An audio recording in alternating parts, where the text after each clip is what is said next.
जय सेवा जय जोहार संगवारी मन ला। त आज सुबह मन ग्राउंड आयरन परेड के प्रैक्टिस करे बर काबर की रिपब्लिक डे आथे जी। और आज सुबह सुबह ही मस्त मुंह मीठा हो गए काबर की आज दीदी के बर्थडे दीदी।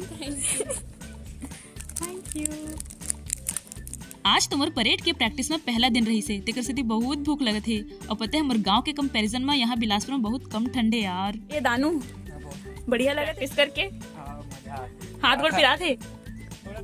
एकर पीरा तो थोड़ा थोड़ा है लेकिन चेहरा में एकर हंसी पूरा 100%। सर्दी के सीजन में चंदा मामा बिहनिया 9-10 बजे तक ले दिखत रहे और संझा 3 बजे दिखे बर चालू हो जाते। इस सर्दी के सीजन में समय इतना जल्दी निकल जाते ना कि पता ही नहीं चले। अभी 9 बज गए लेकिन फिर भी लगा थे 7 बजे है। समय तो कुछ भी हो लेकिन फिजिकल मेहनत के बाद ना भूख बहुत तेज लगते। लेकिन पता नहीं आज मला का हो इसकी मोर सामने में चना देख के भी पहले मैं नहा लेना ही सही समझेन।